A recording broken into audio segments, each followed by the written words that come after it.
Welcome to Marriott MBA Today. I'm Elizabeth Hilton, and today in the studio we have LinkedIn evangelist Derek Pando. Derek, thanks for being here. Hey, happy to be here. So to our viewers, Derek is a second-year MBA student emphasizing marketing. And Derek, why don't you just tell us why you're a LinkedIn evangelist? Yeah, it actually started when I was an undergrad. So I graduated in 2009. The economy was terrible, and I was fortunate enough to get a job with a company out in San Francisco, even though I was going to school in Utah. But what's kind of strange about it was my boss hired me without having met me. It was all phone interviews. Wow. Yeah, and so when I got out there, I asked him, I was like, why did you do that? How could you do that? You know, because we'd never met. And he said that during the interview process, he looked at mutual LinkedIn connections, and he reached out to them and asked them if they would hire me or not, or if he should hire me.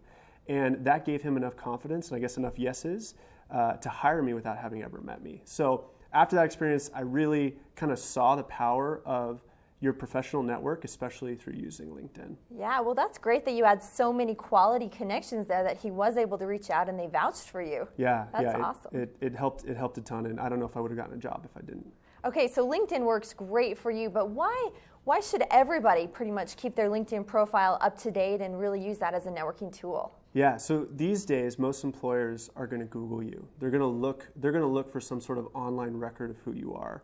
And it's best to think of like LinkedIn not as your resume, but as your reputation. And so unless you want them to find your like 5K time from 10 years ago, it's best to have, great information about you professionally out there on the internet available so that you'll be able to have more opportunities.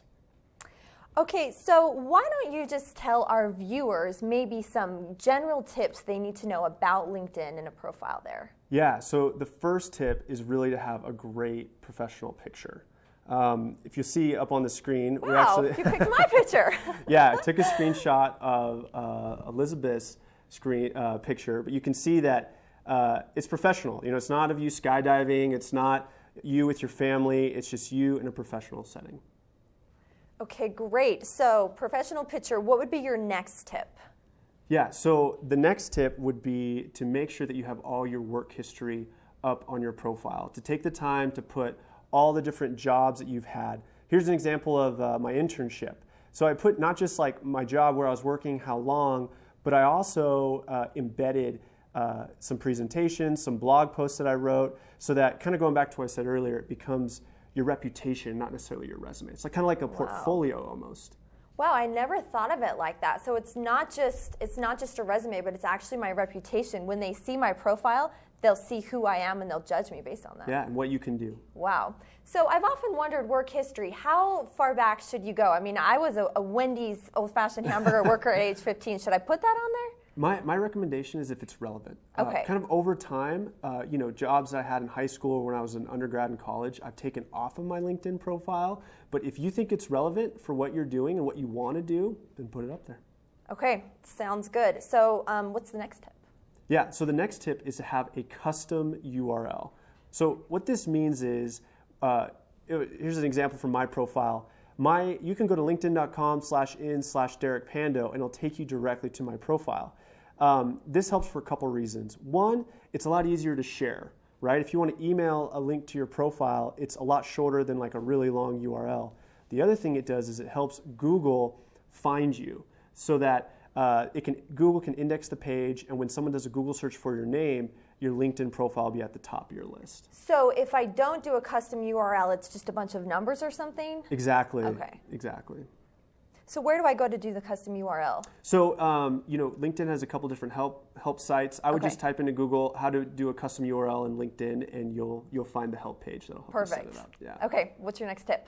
Yeah. So my next tip is to not connect with people you don't know. So students a lot of times tend to get really excited about connecting and starting to build their professional network, and they start hitting the connect button maybe a little too fast. Oh, I know. When I first got my LinkedIn profile, I just started clicking, connecting with anyone I saw, even if I didn't know them. Yeah, that's a temptation, but really LinkedIn is supposed to be a reflection of your real relationships. And you don't want to run into an experience later where someone says, hey, can you introduce me to your friend at XYZ company? And you say, ooh, I would, but I don't actually know who they are. And then it looks kind of silly not to know somebody that you're connected to, because that's the whole reason, is so that you can get introduced and introduce people through LinkedIn. Okay, so just connect with people you know. That's great advice. Yeah. Another tip about connecting is whenever you connect with someone, LinkedIn gives you the opportunity to send a personalized message. So there's a standard one that says, I'd like you to join my professional network. You can do better than that. Okay. You know, say, hey, I haven't talked in a while. Looks like you're doing great. We should grab lunch sometime. You know, reminisce about the old days in high school. Like, whatever it is, like, make it personal. It's an opportunity to reconnect with this person. You know, I know when people reach out to me, if they've sent me a personalized message, I'm a lot more likely to connect with them than if it's just the standard, I'd like to connect with you. Yeah. I'm like, I don't even know them that well. They didn't even take the time. Exactly. To put in. And you're not alone. A lot of people feel that way. Okay, so those are great tips. So why don't you tell us maybe what's new? Because I know LinkedIn is always trying to come up with something new and stay relevant. Yeah, sure. So one of the things I'm most excited about is called LinkedIn Contacts. Contacts. It's additional functionality for your contacts part of your LinkedIn profile. To turn it on, you have to go to contacts.linkedin.com, but it does some really amazing things. So the first thing it does is, as you can see up on the screen, is it'll show you when anyone in your network has changed jobs. Now this is great because this is an opportunity for you to touch base. Also, it could be a business opportunity. What if all of a sudden they change jobs to a company that you're trying to sell to or that you want to work for? So you see that they've changed jobs, so then you reach out to them and say, hey, I noticed you have a new job. Maybe we could talk about this because in my company that might be a synergy or something. Exactly. Okay. And it gives you an opportunity right there. It says, say congrats. You click and it gives you the chance to send a message directly to them. Oh, that's easy. That's great. Another thing that will pop up in this same section that we're looking at right now is if one of your contacts is mentioned in a news publication, right? So say they're a product manager and they're interviewed by Wired magazine, it will let you know. And so that's another great reason to send them an email, say congrats, touch base. Like really, LinkedIn Contacts is all about maintaining your network at scale. Okay. So I know I accept all of these people and I reach out to all of these people, but then I don't ever do anything with them again. But what you're saying is we need to stay in constant contact with these people in order to make the networks valuable. Yeah, exactly. And LinkedIn Contacts makes it easy because you don't have to think, I wonder if there's any, my friends are in any news articles if they've changed jobs. It pushes that information to you every day. Wow, that makes it so easy. Okay, what else is new then? Yeah, so another part of LinkedIn Contacts I want to talk about is when you integrate it with your Gmail and your calendar. What it does is it provides instant contacts. Have you ever had the experience where you say, I need to talk to so-and-so, but I don't remember where we left off? Right. Yeah, it's been a couple months, and I know we had an email train, but I don't remember when it was or what it was. Yeah, you end up digging through your email, you end up digging through your calendar. But when you sync LinkedIn Contacts with your Gmail and your calendar, your Gmail or any other email service and your calendar, right, it will pull private to you. So what you're seeing would be just private to me because I'm connected with Andrew. You can see that it pulls up the last conversation I had with him, tells me how long ago it was. It showed the last meeting that I had set with him and what it was about. And then it has an opportunity that I can write a note, so it becomes kind of like my personal CRM. I could put down how we've met, or I can even set a reminder to myself to reach out to him and say 3 months or 6 months or a year.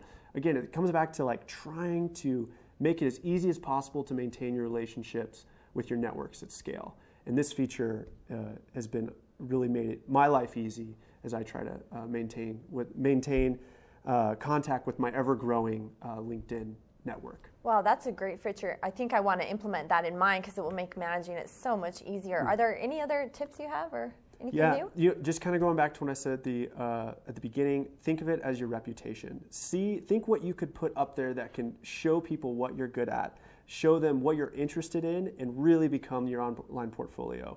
And that's not just for artists. You think of like an online portfolio, but this is for all sorts of different kinds of business people. If there's something that you can share publicly, put it up there. Show people what you got, and you're going to be amazed at the opportunities that come find you. So give me a timeline. In a general week, how often do you go to LinkedIn and kind of spice up your profile or, check in? Well, I think it's more about I like to check it every day. Okay. I like to go to that contacts feature and see who has a new job, whose birthday is it, who's been mentioned in the news.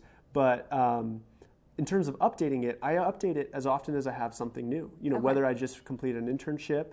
I actually updated my profile a few days ago because I just wrote a new blog post. So I was like, I want to put that up there for people to see. So keep it recent. Yes. Okay. Anytime there's a change. Well, I think we can all see that having a LinkedIn profile that's up to date not only gives you a great network for the future, but it can help you get a job now. So for students, this is imperative. And Derek, thanks so much for coming to the studio and telling us all about LinkedIn. Hey, happy to do it. Thanks for having me. I'm glad that you're an evangelist. Happy to be a LinkedIn evangelist. Okay, well, thanks for watching Marriott MBA Today.